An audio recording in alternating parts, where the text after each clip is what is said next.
So what's up today? We take a one-day timeout from inequalities and go back to some equations. So what makes an equation again?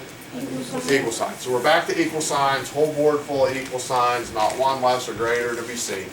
And we bring back a thing from earlier in the year called absolute values. So we're going to do some absolute value equations for a day. I think they worked this in because I think they are trying to build up some momentum. Tomorrow is going to be absolute values but inequalities. So I think they just felt like this kind of could piece into the chapter here, or we could have done this before. They pieced it in here. It doesn't matter, but we could have done this a few chapters ago. I think, in fact, we did do some of these a few chapters ago. I'm pretty sure we did those, but let's talk about that and see if we can either remember it or figure it out. If I tell you the absolute value of a number is 6, and I want you to solve and tell me what that number could be, what could that number be? 6. Could be 6. Who else could it be? Negative 6? Negative 6. Because what did absolute values do? That's how far away something is from 0. It measures how far we are from 0, and if a number has a sign, it basically It just cancels. just itself. takes it away. So 6, positive 6 just stays 6. Negative 6 gets turned into positive 6. But both of those numbers are equally good answers for that. And I'm pretty sure, back when we were doing this, I taught you a little symbol that you might not have seen until we did this a couple chapters back, that you could write this way. That means it's positive or negative 6. So if you write this, you're right. If you write that, you're right. It's two ways to write the same thing. Question about that? Did we do that? Does that seem vaguely familiar? Yeah? Okay, so we've seen that. So here's me trying to trick you. A thought on this one? Still positive or negative 6. It is not. Different thought on that? Is it just negative 6? It is not. There has to be a negative on the outside of the box. But there isn't one. Would just be 0? It is not. There is no answer? There is no answer. So that's a symbol that means there is no answer to this. There's no number you could put in here that the bars can zap and return you a negative. The bars are always going to return you a positive. Or occasionally, let's not forget somebody who always gets discriminated against. Who's not positive or negative? 0. 0. So the bars can give you back usually a positive, but they can give you back a 0 once in a while. So here I am doing that. This time the bars are giving me back a 0. So who would go into that and make that true? 0. Only 0. There is no such thing as positive and negative 0. 0 is in a club of its own. But if the absolute value, moral of the story is this: if the absolute value is equaling a positive, you're going to get two answers. If the absolute value equals a negative, you're going to get Nothing. no answers. And that's actually good news. If you see that coming, you're just like, I'm out, no math to be done. If the absolute value equals 0, you're always going to get out one answer. Question about those? Okay, this we, I believe, did also. The goal for this is what it usually is get the variable alone. Okay, the variable's alone in the bars. There's some other number going on there. Just do the opposite. So this, if we do the opposite to get the absolute value x alone, it would equal 4. So since the bars equal a positive, you're going to get how many answers? 2. 2. What two answers would we get? Negative 4 is positive 4? Positive and negative 4. For this, if we get the bars alone. Do an opposite, get that alone, the number would over here become 5. Since the bars equal a positive, you're going to get two answers, which are Positive 5. positive and negative 5. For this, if we get the bars alone, it's going to take us 2 moves. First, you'd have to subtract the 2, that gets you 10. Then, when the bars end up alone, you'd have, for now, 10 over 3. But again, since the bars equal a positive number, you're going to get Negative 2 answers, namely Positive or negative, 10/3. Question about that. They might do something like this to you. If I sneaked a negative in here, that would make this negative. And if the bar is equal to negative, now all of a sudden, there is not an answer. They might do that once in a while. Question about those, that's more like a recap from early in the year. I'm not even sure if the homework will do those, but that's just kind of like getting us warmed up to the main event. Question about that. So, when you put the negative, if there was a negative in front of the 3, is the x? Okay, so if there were a negative in front of the 3, then I would divide by a negative. So if this was a negative and this was a negative, this would be positive, and now we'd be no answers, 1 answers, or 2 answers. We'd be back to the same 2 answers that we came in on. Anybody else a question so far on those? Okay. How is well, this is the same. Let me do this one. So here, if I go ahead and get the bars alone, your first move would be to add 6, turns this into -8, then divide by 4, turns this into -2, so no answer, because the bars can't equal a negative. I ran out of column space there, but up to that line, those have all been the same. Now for real, last call on questions of that family. When we cross the line and look through the rest of the board, how are the rest of these different? It's like a different family of problems. There's other stuff inside the bars. It's not just an X in the bars anymore. There's like math problems in the board. The camera can't see everybody yet, but as we work our way to the right, they just get progressively bigger. Okay, but inside the bars, there's other stuff too. So here's what we're going to do for these, is we're going to create ourselves 2 problems. One of the problems is going to have 2x to equal 14. The other problem is going to still have 2x, but what do you think it should equal? -14. -14. And then we're going to do the math independently on these problems. This one would tell me that x is equal to 7. This would tell me that it's -7. So if you're thinking like, could I have used the plus or minus thing there? The answer for this one is yes. The answer for other ones is going to be no. So your best bet when you have a bunch of stuff in the bars and it equals whatever, rip it into 2 problems. So this one, I keep the x plus 3, and then one of the problems it equals 7. In the other problem, it's still x plus 3, but instead it equals -7. How's this one going to go?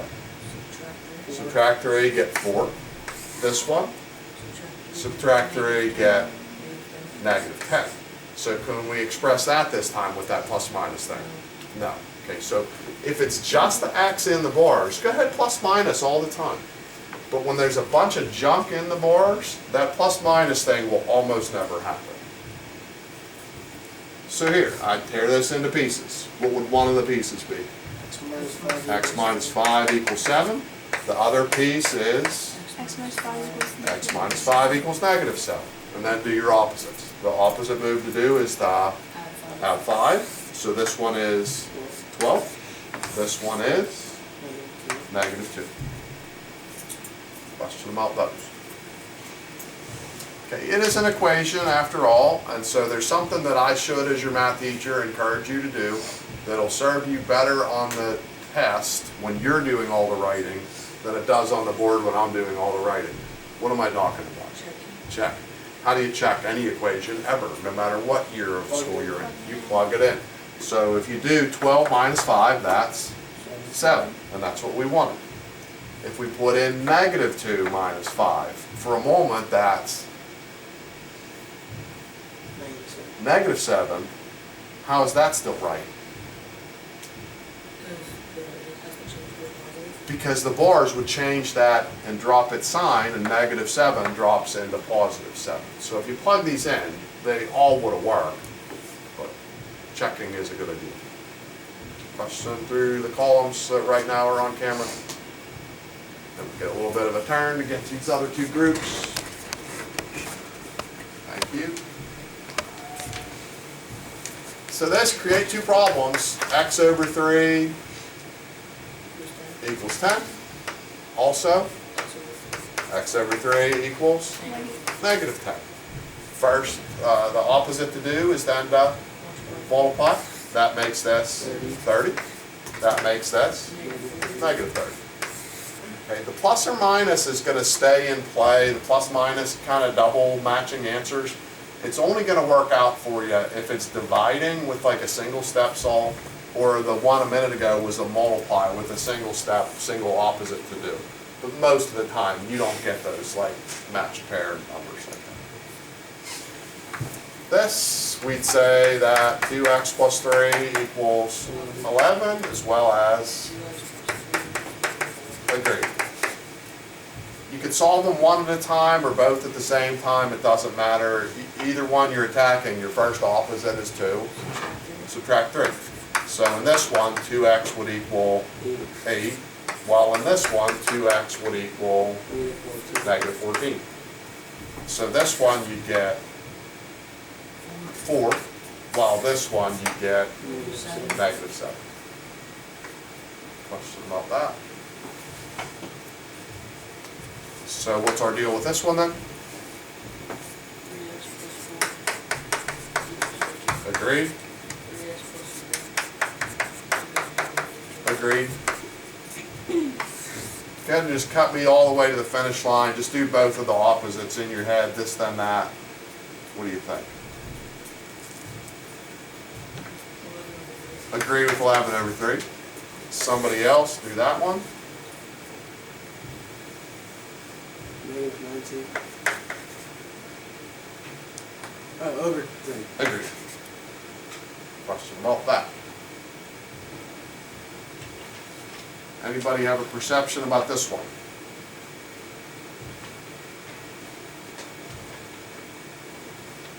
You Can't can't, do it. Why can't you do it? because it equals a negative. If the bars equal a negative, just hit the brakes hard and get out of there. You can't do it. Okay?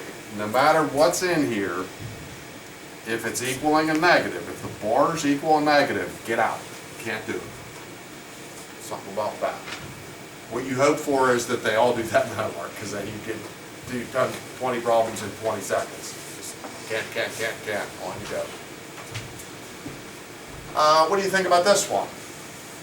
Combine like terms. I'd combine like terms. What would you get combining like terms? 11x. 11x is happening, Minus 8. minus 6. Just do doubles of that. In one of the worlds, that equals 10, and in the other world, Negative 10. it equals negative 10. Somebody get me that one? 16 over 11. It is 16 over 11. More negatives over here, so a little bit more challenging. Negative 4, also over 11. Question about any of that? Fractions. Copy that thing to equal 8. Helps if I do my x. Copy that same thing, equals negative 8. What would you do first for this one? Add 4 gets you 12. And then what's going to happen to this? It's going to flip. So, and if it makes people feel better, 12 can go on top of 1. Maybe a little cancel or something. Somebody an answer there. It is 18. Same kind of thing here. If you add the 4 to negative 8, it's negative 4. Flip, go, warm. You said 6, I say warm. Negative 6, because it was different signs. Something there. The last one is a pretty big boy. What are you going to do about this?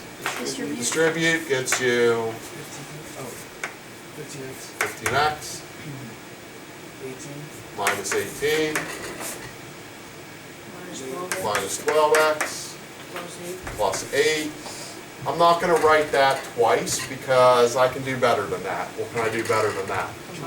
Combine like terms. Combine like terms is 3x. 3x minus 10. I can't do better than that, so that I'm going to write twice. In one of the worlds, that equals 15. In the other world, negative 15. Get all the way to the finish line. 25 over 3. It is 25 over 3. This one, Negative 5. negative 5 over 3. What one small change could I have made at the beginning of this problem that would have made you very happy? Put 3 into 15. No.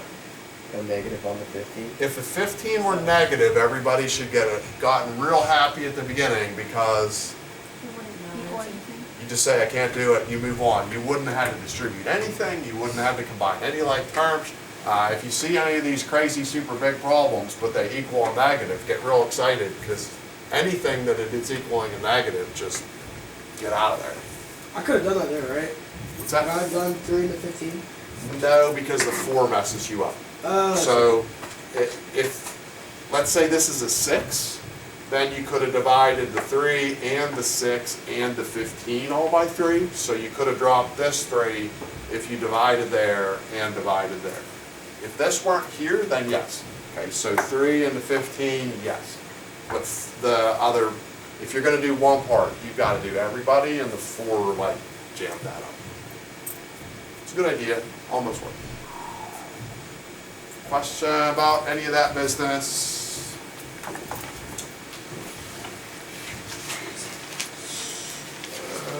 Homework, where we're working, we're up to 208, so a couple pages further than we were yesterday, as always.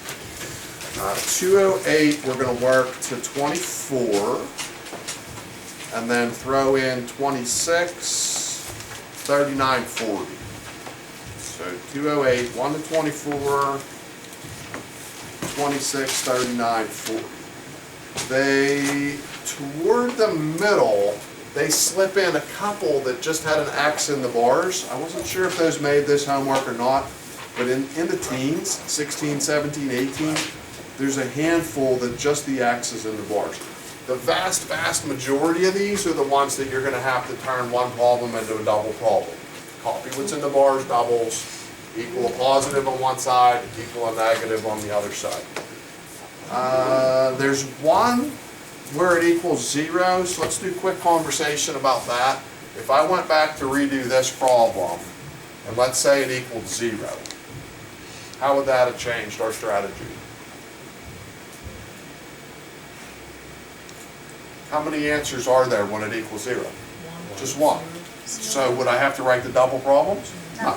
All I would have to do is write a single problem where this equal 0 and then do the math. What would this one have been? 0. Do our opposites and stuff. Negative 4 when we subtract 4 on top of 3. So as long as they equal positives, go double problems. If they equal 0, just do a single problem. If it equals a negative, get real happy. There's no answers.